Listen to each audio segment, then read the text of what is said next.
On met maintenant le cap vers l'Est pour se retrouver en Nouvelle-Écosse. On part tout de suite en tournée avec Richard Lorrain de Novacadie Tour. Ce guide chevronné nous fait vivre des aventures fascinantes dans un décor grandiose et surtout riche en histoire. Richard Lorrain s'est donné pour mission de préserver et promouvoir l'histoire de sa région. Sa passion est contagieuse, elle suscite notre intérêt pour l'époque de la Nouvelle-France.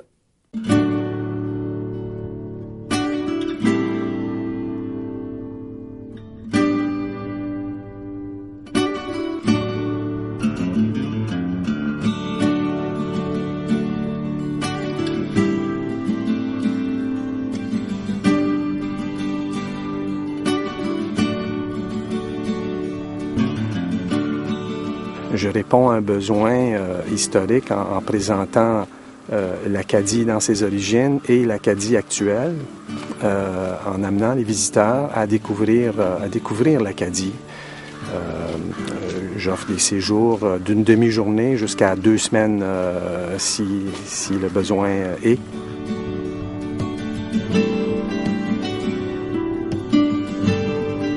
Je fais beaucoup de tours sur mesure. J'aime beaucoup être à l'écoute des besoins du visiteur.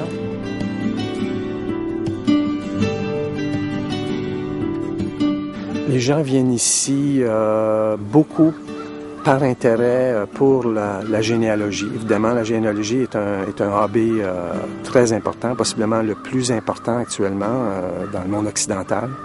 Les gens ont besoin de s'intégrer dans une espèce de continuum généalogique, de savoir d'où ils viennent. Donc, oui, la culture et la recherche du patrimoine familial est important dans le choix de la destination des gens.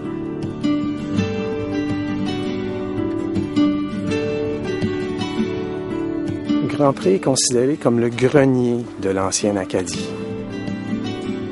Bien, ici, quand on entre dans le lieu historique national, dans le parc comme tel, ce que j'aime mettre en évidence, c'est évidemment la statue d'Évangéline qui est devant nous, avec l'église en arrière-plan qui est tellement appréciée, mais aussi les arbres. Les arbres sont des saules qui ont été introduits ici en Acadie au 17e siècle par les paysans français qui se sont établis ici. Ce sont les saules français.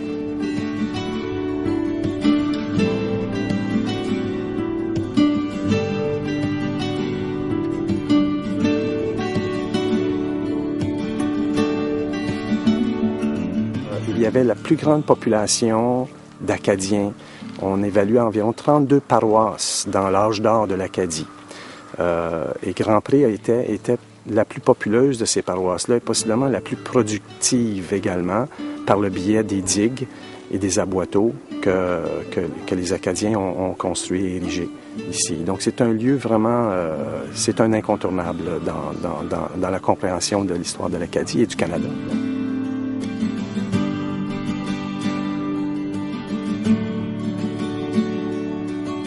Également la croix de la déportation, qui est environ à 2-3 km d'ici, où furent embarqués les 2400 quelques Acadiens pour procéder avec l'expulsion forcée du peuple par les troupes britanniques à partir de 1755.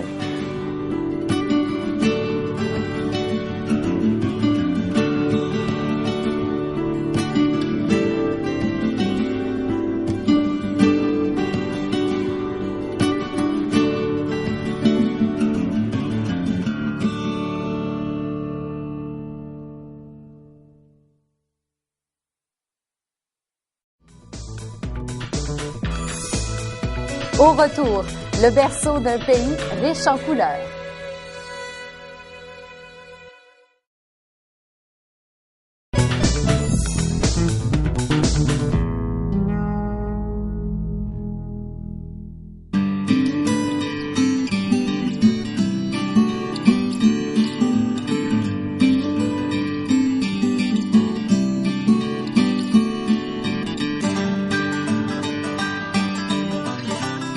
C'est important d'amener les gens ici pour bien réaliser que c'est vraiment ici que le Canada prend son premier souffle en termes de présence européenne.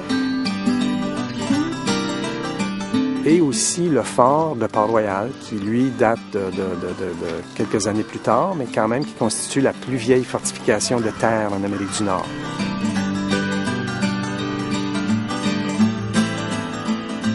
Pour moi, c'est chapitre 1 dans l'histoire du Canada.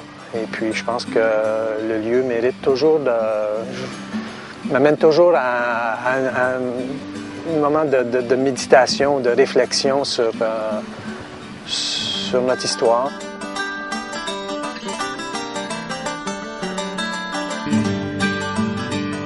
En mettant en valeur les sites où ces ancêtres, nos ancêtres se sont établis, on rectifie un certain ordre dans les choses, c'est-à-dire que de replacer l'Acadie dans sa position d'origine.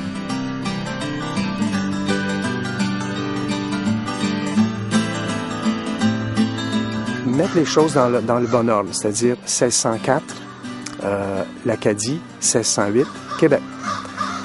Ça élargit notre conscience